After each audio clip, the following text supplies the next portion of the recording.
And Amaresh are on the JSD team or Jira Service Desk team. Um, some fun facts. What were some of the fun facts that we talked about? Uh, Matt used to play rugby and was called the Viking. Was that correct? Right? Makes sense. And and Amaresh can eat. He can drink coffee any time of day, night. I think he loves it more than life itself. And so, so those are some fun facts. So without any further ado, I'm going to let these guys get on and welcome them to the stage.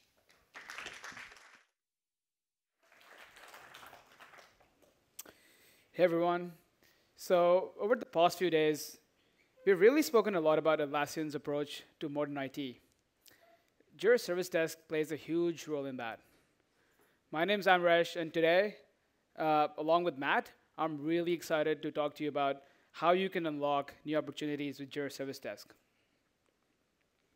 We're going to split up this talk today into 4 sections. I'll start with a quick introduction to JSD. And JSD, as the name implies, is built on top of Jira. That means you can use all the goodness of the Jira platform and as app developers, but what I'll do is highlight some unique opportunities and unique features for Jira Service Desk. I'm then going to zip through a huge number of opportunities there are for building apps on top of Jira Service Desk. And I'll show you some examples of apps that we like and ones that are doing really cool things and solving key customer needs. Matt's then going to deep dive into our new assets platform that we're really excited to unveil and take you through the platform with an example app and show you some code samples to get you really excited and inspired to build your own apps. So JSD was born out of a true customer need. A few years ago, we were researching what customers were using Jira for, and we found that outside of software development, a huge chunk of customers, 40%, were using Jira to run their service desks. There's nothing really wrong with that. Jira is a super flexible product, as you all know. You've got custom fields, you've got workflows, you've got permissions, notifications. You can pretty much model any business process with it. But as we dug deeper, we noticed that aside from just tracking customer needs, there were 2 key challenges that service teams were facing. First up, they needed a way to connect with their customers, many of whom were non-technical users. And they themselves had to deal with a huge volume of tickets. They needed ways to effectively prioritize and work through the tickets that were coming in. These were the 2 fundamental problems we aimed to solve with Jira Service Desk. And over the years, we've built a number of features to address these. I'm going to show you a quick timeline of the key events that have led up to today in Jira Service Desk's history. So we launched version 1 of JSD back in October 2013 as a standalone product. We soon realized that Jira's pay-per-user pricing model was not really suitable for JSD, and a year later, we introduced agent-based pricing, and that's when we really saw Jira Service Desk adoption take off. In 2016, we introduced Connect and made our REST APIs publicly available, enabling developers to build apps that extend JSD's capabilities. And last year, we crossed the milestone of over 500 apps available on the marketplace compatible with JSD. So there are 5 key areas of Jira Service Desk's functionality that I want to focus on today. Each of these represent key areas that your app can leverage and extend. Starting with the portal. The portal provides a dedicated site for help seekers to get help from. It provides 2 key functions. It provides an easy-to-use interface to allow customers to create and track their requests. And it provides an integrated knowledge base backed by rich articles from Confluence, so customers can save time by helping themselves. The Help Center is the prime real estate for your customers to come and get help from the portal. And here's an example of an app that surfaces status page notifications on the Help Center to give help seekers more visibility on the status of a service. Additionally, you can surface extra details in a modal dialog like this one. Here it's telling me about an API that's currently unavailable because it's timing out. This helps to keep end users informed and reduce the number of duplicate tickets a service desk team has to deal with. Help seekers raise requests on the portal through forms like this one. This allows support teams to capture rich context on cases and specify critical data needed by the team. This really helps to streamline the support process. These forms are customizable, and apps can collect custom input on the request forms using panels. So for example, your app could add a panel to the left to let the help seekers have the ability to receive notifications on their tickets through additional channels, such as SMS, Facebook Messenger, or Slack. Once a request gets created, help seekers can then use the request view to track and update their requests. We've opened up the ability for apps to provide their own request actions and panels here. So here's an example where you can have a progress bar on specific request types to help raise awareness of the process. This helps manage expectations and timing and to deflect potential questions again. There are a bunch of other cool things you can do with this. You could add a call button to let a customer call support, for instance. Next, we'll look at queues. So agents work on issues from a shared queue like this one here. This allows admins to split up their work into queues, letting agents focus on areas of specialization. So these queues are really flexible.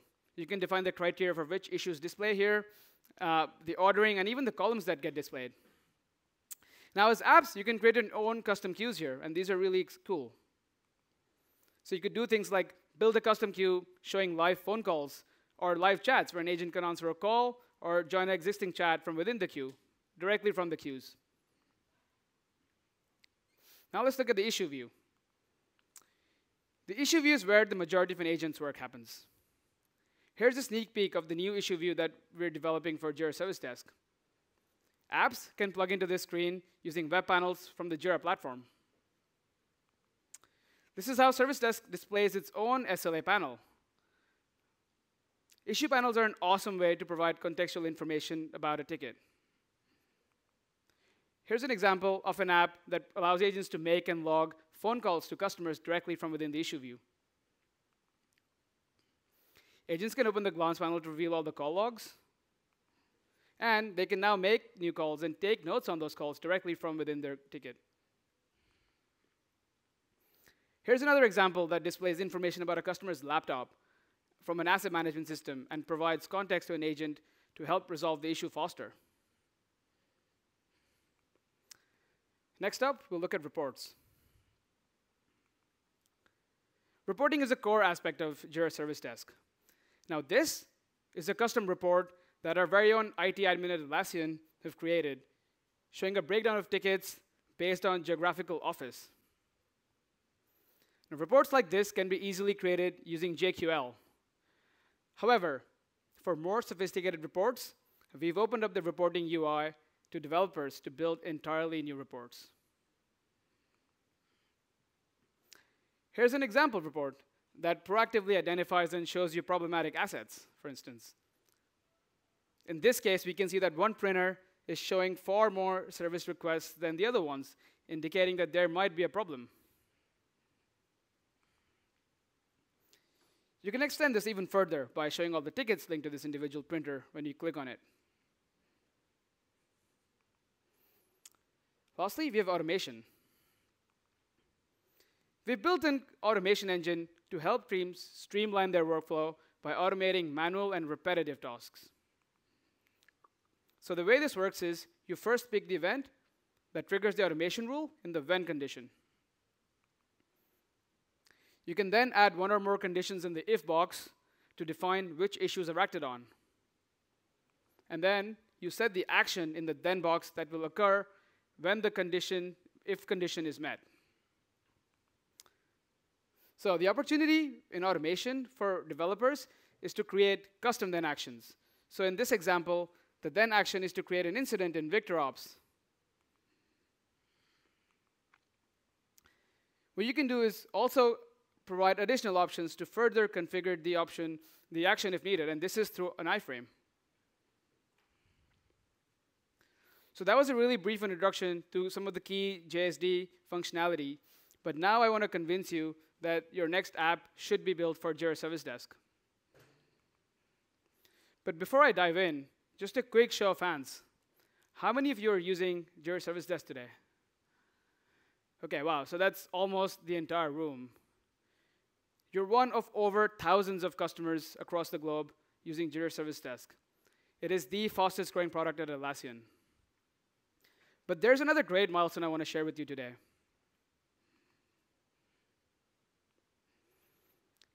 As of today, there have been over 150 million calls to our REST API, just in 2018 alone.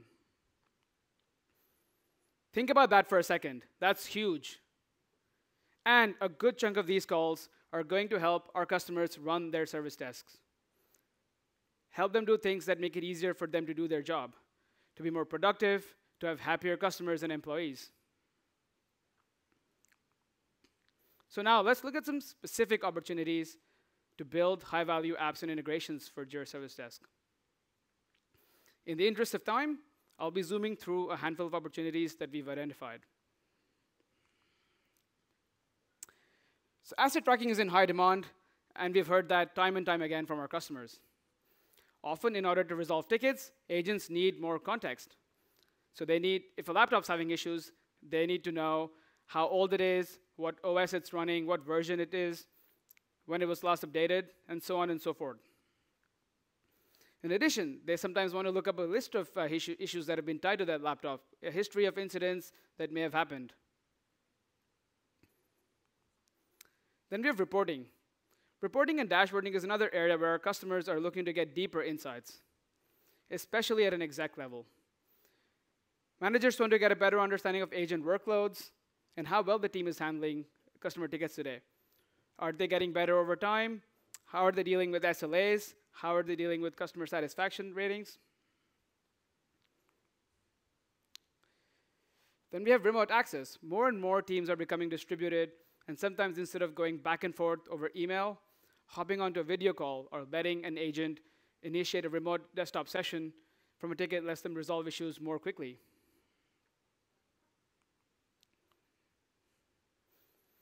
But it's not just all about IT. We have other opportunities to make agents more productive and automate manual tasks. We want to leverage smarts and AI to help agents focus on the right things. Some ideas here include things like routing a ticket to the right customer based on the context, streamlining approvals, deflecting and resolving tickets automatically based on analyzing ticket history. But we've also seen an influx of business teams, such as facilities, HR, legal, using Service Desk. You can empower these teams by building all sorts of use case specific add-ons. You could do things like parsing resumes and job listings online, automating purchase requests, managing contracts, onboarding employees, having electronic signatures, and so on and so forth. The list is endless. So now I want to get your imagination going, and I want to show you a few examples of apps that vendors have built for Jira Service Desk. So this is Refined Sites. Refined Sites provide tools to build a fully tailored and branded customer-facing site for Jira Service Desk. It lets customers configure the branding, the URL, and lets you incorporate additional knowledge sources.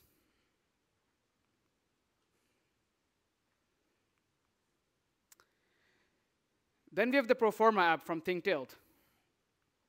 Proforma allows teams to create forms to collect the information that they need without having to spend the time assembling complex custom field configurations.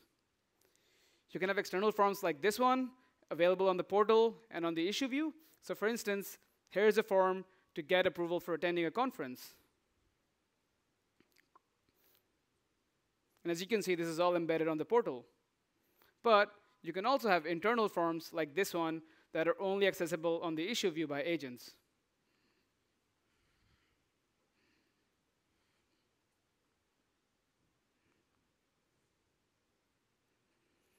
This is Hugo. Hugo builds team collaboration software for meetings. by making meeting notes shareable across the organization, Hugo connects the whole company to valuable insights and action from meetings. Ooh. Just gonna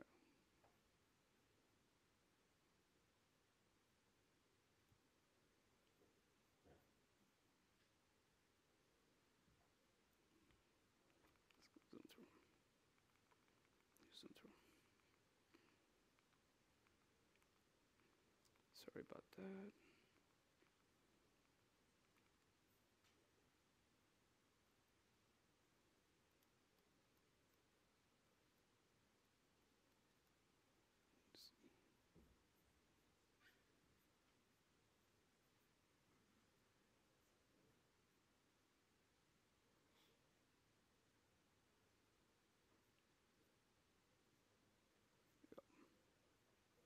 Yeah. Sorry about that. So this was Hugo, and Hugo, along with JSD, enables teams to turn problems, requests, and tasks that come up in meetings linked to Jira Service Desk issues in real time. So here's an example where we can turn this request of a customer needing Atlassian hoodies into a task to an inline action. And here's what that looks like in the request view, in the agent view in Jira Service Desk. So lastly, before I hand over to Matt, I want to quickly touch upon some of the ways we can help more Jira Service Desk customers learn about your apps and integrations.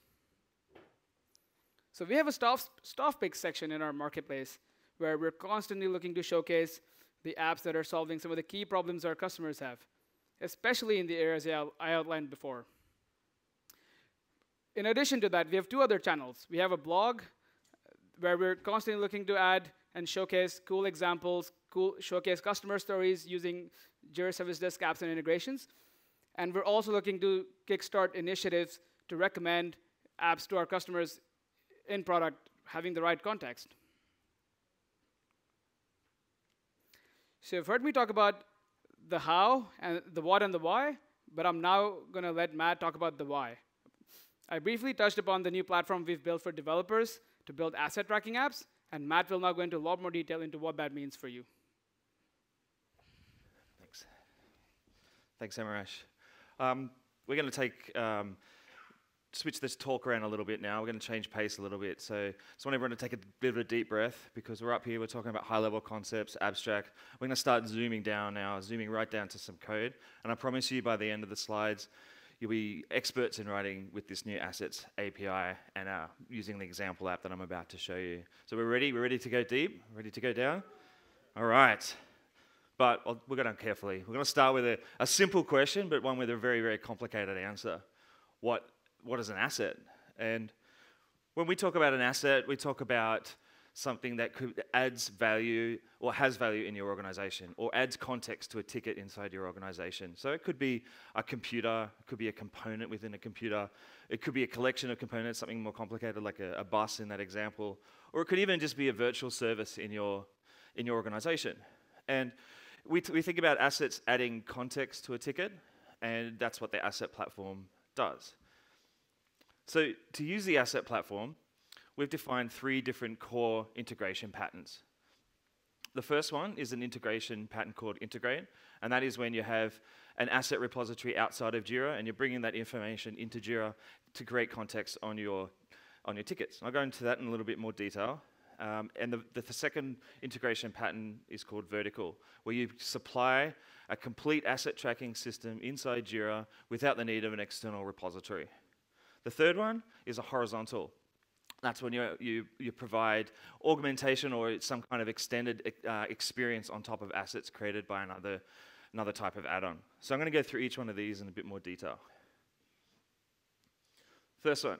As I said, Jira exists as the interface between your users and their tickets. The platform in this kind of add-on will create a relationship between the asset that's assigned to an issue and the asset that exists inside an external third-party repository. That's why we call it integration. It's a service that sits in between that will be watching assets that get created in these repositories, either through some kind of automated system, maybe an agent running on your laptop collecting your keystrokes, or maybe something more interesting like the amount of memory that your laptop has, and pushing that into Jira Service Desk or into Jira to store it there. The next one, vertical. This is your asset sitting on top of the asset platform, sitting on top of Jira, using the Jira extension points and the UI extension points to create a complete example. We'll use this pattern when we talk about the actual code later on. And the third one is an app that sits on top of those other two types of integration that adds some functionality. Imagine like an app that creates some kind of currency conversion.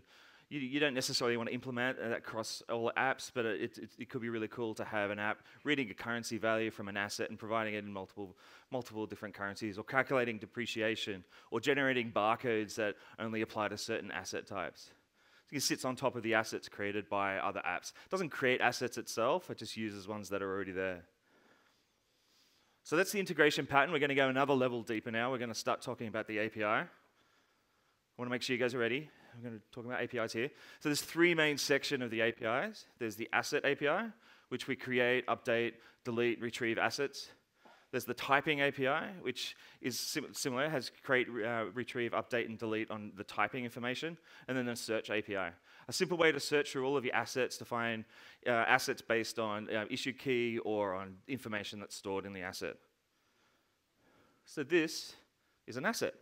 This is JSON blob that represents an asset. I'm going to go through each part of it separately. This is the origin. This defines like an identity of the asset. This defines where it's come from. The origin is your app key. So if you're running a Connect add-on, you can set your Connect descriptor app key in there and then use an origin ID. The origin ID is your app's understanding of what an identity is for an asset. It could be like a serial number or some kind of hash, or maybe a service name if you're using virtual services. Most assets are going to be assigned to a user, like a laptop is being used by a user. And we'll see how this is useful later. We have a relationship between an asset and its type. So in this particular case, this asset is a computer. And it also has an app key there to define where that type has been defined. This label is when we render an asset inside Jira or Jira Service Desk, we need to know how to describe it. And when your app creates the asset, it can put whatever text it wants in here. It might be like a conglomeration of a couple of fields, maybe like Apple, MacBook, and then the amount of memory, maybe the year or something like that. And that's what we will use to describe the asset when we're presenting it to the user. But at its heart, an asset is a fairly dynamic type structure, which allows you to store any information that you want against this asset. It has a list of fields with a field ID and a value. And in this particular example, I've described this computer to be purple. I'm not sure why. Purple computer would be a bit crazy. But you could have anything in there. You could store anything. You could store the amount of memory, whatever is relevant from you. And that information in some of the integration patterns would come from the third-party service. And you would synchronize a subset of that, whatever makes sense to be displayed in Jira, or whatever is publicly available and hiding the more sensitive information. So the asset API, REST API, sits on top of your Jira REST API using that URL structure. Yep. If we zoom into that, we can see that on the asset URI path, we can post those JSON blobs to create an asset. We can put them to create or update them, and we can get a list of all the assets in that tenant. It's paginated. You can loop through it and get like page sizes and things like that. You can also interact with them directly through that API's, that URL structure with the app key and the origin ID on the URL, and you can get a particular asset to get all the information about it, or you can delete an asset using that. All right, so we'll talk about assets. Now we'll talk a little bit about types. They follow a similar pattern. We have the same identity structure with the origin, the app key, and the origin ID. In this particular case, my app is defining a type called computer. And again, we just have a label here describing the type. This one, in this case, it's just a computer. We're adding more information to this as we go. We're adding things like icons, more information that can help tie types together and get better searching and relationships between them. Okay, so this is the URL structure for it. You can put on asset/type. You can put those JSON representations into that URL to create or update an asset type. And again, you can also interact with it directly through its app key and origin on the URL. All right, so we've talked about the API. Where does that information get displayed to the user? There are three main UI components where a user will interact or see an asset. One of them is on the asset panel. It's a contextual information panel on the side of the issue view page. The next one is an asset field, which is where you interact and set the asset. And the third one is in portal support. I'm going to go through each one now individually. This awesome animation here that I put together is a user expanding open a asset panel on the context sidebar. And if we have a look at that closely, there are several sort of key elements to that. The top line is the IT hardware then. This is the asset field, the custom field inside Jira that's storing the asset relationship. This is set by the Jira admin. The next thing, the asset label sort of shows that box, what asset is being displayed, and that's the asset label from the JSON object that I showed you before. And down the bottom is an idea about adding contextual actions inside this bar to add assets directly in the context panel. This block inside the panel is an iframe that your app would get to render. So you could display anything in there. In this particular case, I've gone through each of the fields and I've rendered them in a way that kind of makes sense for each particular field. But it's up to you as an app vendor to interpret them. There's like a hidden field here. There's like, imagine like if there was a URL stored on this asset. In this particular app, they've rendered a link to it. So you can imagine like storing an asset in an asset repository service that has all sorts of information about it. But you know, maybe it's only restricted to a certain number of people. So they go to the ticket, click on that link, view more details, goes over to the asset repository, log into that, see more information about the asset. So you can see how they're tied together here and how the app is responsible for rendering that and getting some really contextual, cool information. All right. This sequence will show how a user will interact with the asset field. You can see the asset field there in the field section of the Jira View Issue page. It's a standard field. I'm not going to spend a lot of time on this. They can search for their assets. At this particular time, this user is searching for all assets, but the administrator can actually go into the settings of this field and restrict it to things like particular types. Imagine you have a single field for your services, single field for your computers, depending on how you want to set up your issue tracking. And of course, you can set multiple assets on a single issue, so you can track as many assets that are relevant for your particular issue. The third one is the Jira, the Service Desk portal. It makes sense. We've got asset tracking. We want our users to create a ticket, link it to the issue, or link it to the hardware that they're having an issue with. So if you've got a problem with their laptop, you want to know what laptop it is. So that field will show up automatically on the portal. And in this case, it's showing all of the laptops that this user has been assigned to. Because you don't want to see everyone's laptop there. That would be crazy. But in this particular case, it's showing just the ones that are assigned to you. We're looking at ways to improve that automatic filtering, maybe allowing searching by type as well. But in this case, it's just searching by the user assignee. All right, so we're halfway down. We've got a little bit further to go. We're going to get down to some real code in a minute. Everyone's OK with that? That's good? OK, cool. I've written an example app that I'm going to run through. It's called Atlassian Popcorn. It's got the URL there, so you can go to that repository now. It's public. You can download it. You can clone it. You can start your app with this if you want to. It's a Node.js app. Sorry about that. It's Node.js. It's React. And it has a really good sort of end-to-end implementation of assets. It is a vertical app. It doesn't require a third-party asset repository. It has a complete solution, although a very simple one, a complete solution inside Jira Service Desk. End-to-end, it uses other Jira Service Desk and Jira UI extension points to provide lists of assets and dialogues and so forth, and we'll go through those in a minute. And it uses the asset platform to store all of its assets. So now I'm going to go through this in detail, but I just wanted to show of hands, who's written a Connect add-on before? For any product, okay, yeah, not heaps, but that's okay. The Connect, that's better. The Connect add-on starts with a descriptor. The descriptor is a manifest. It's a JSON object that describes what things you are extending inside of your product. In this case, Jira.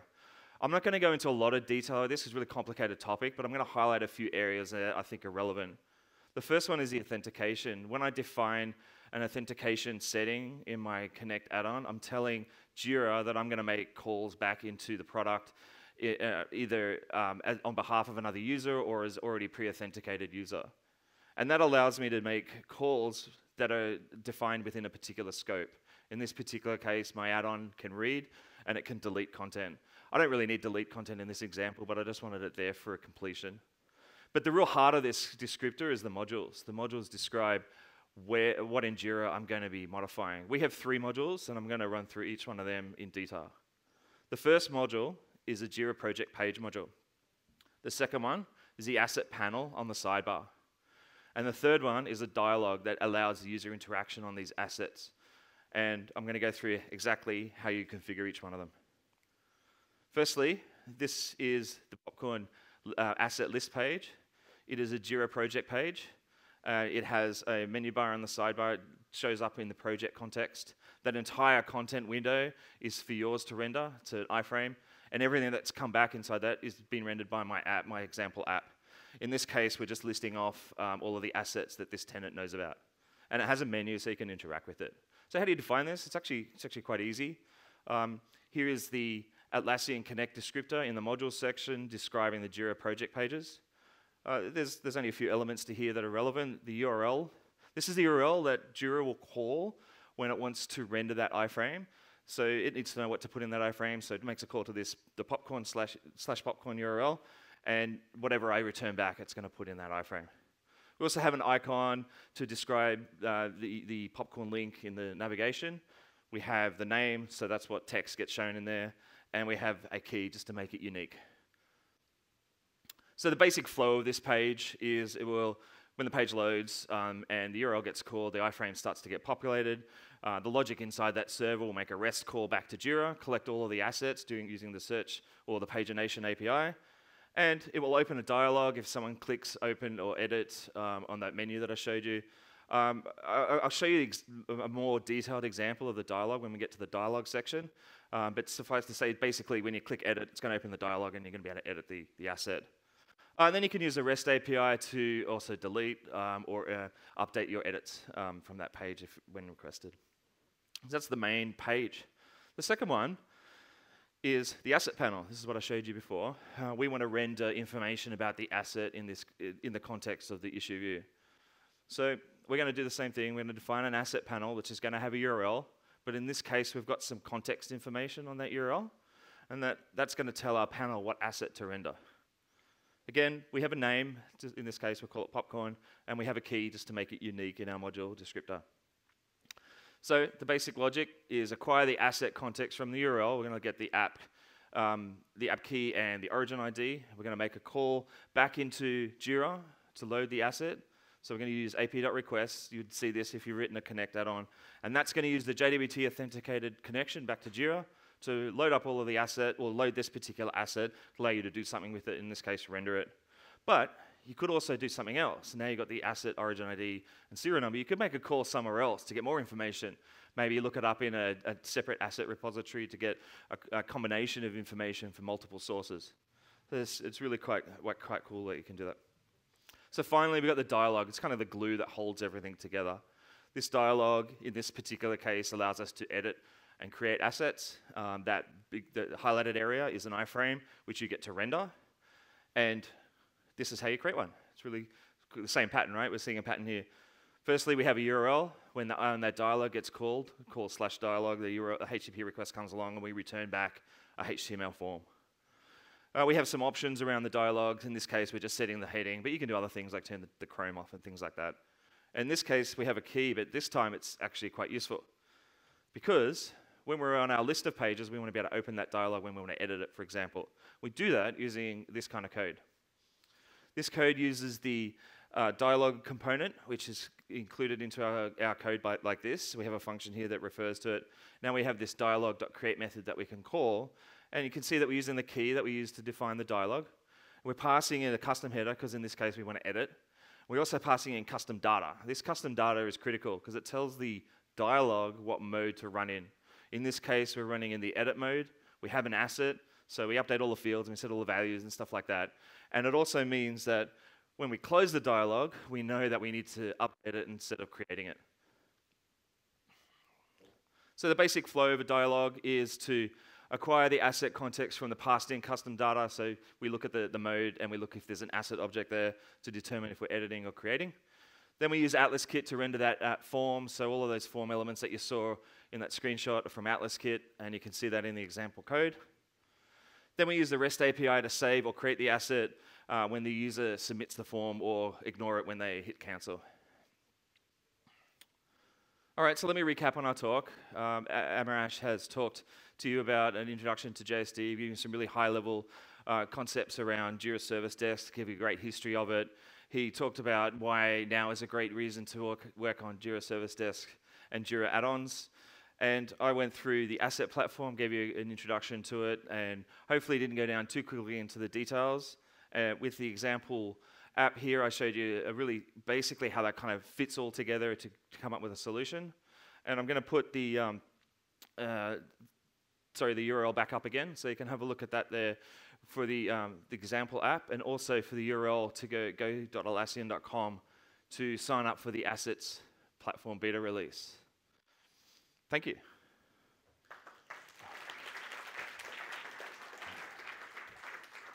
We have a few minutes for questions. Any questions? First, congratulations for this and Jira Ops. I think these two are a very great improvement in ITSM. First question is quick. The data center and server, when? That's all. So for data center and server, the assets platform, like I guess you already have apps today. On server, you can do a lot more to inject those assets into server. We built this specifically for cloud to solve a big pain point for our developers there, but we're open to understanding what exact needs you have and how we can help you better with that. So come and have a chat with us after. And second, does it have any kind of integration with Insight? Insight are working on building an integration for cloud with us, yes. Thank you. There's a question down the front.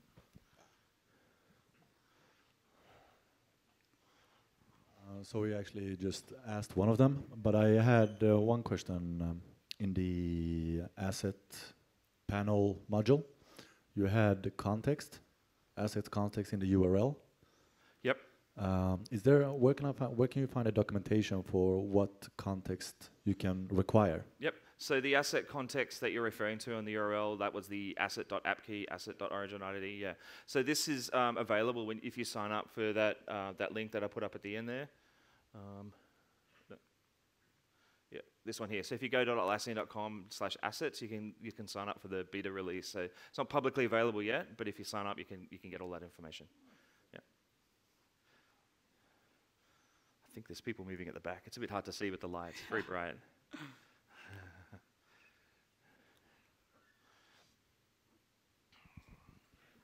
I was wondering if you could give us some insight into what's the strategy, whether Jira Service Desk is going to be blown into a larger ITSM platform or not. What is the strategy behind this product?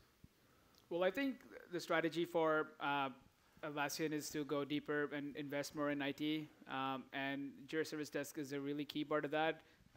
We see a lot of our teams Service Desk is super flexible. I mean, you can see people using it for supporting customers externally outside of their organization, but we also have a lot of IT teams using it to manage and track incidents and requests from their customers. So we want to have a product that's super flexible, but I think we are going to be investing in and doubling down and looking at needs of our IT customers more.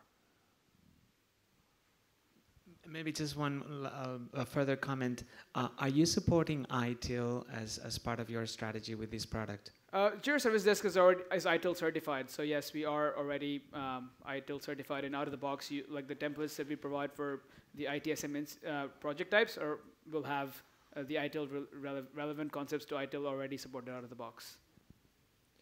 Okay, question about the search and asset field types or property types. Can you elaborate a little bit about what search capabilities does this platform support and what types of fields does it support? Okay, yep, I can do that. So the type of fields that you're talking about, I think you're talking about the fields inside the asset, correct? Yeah.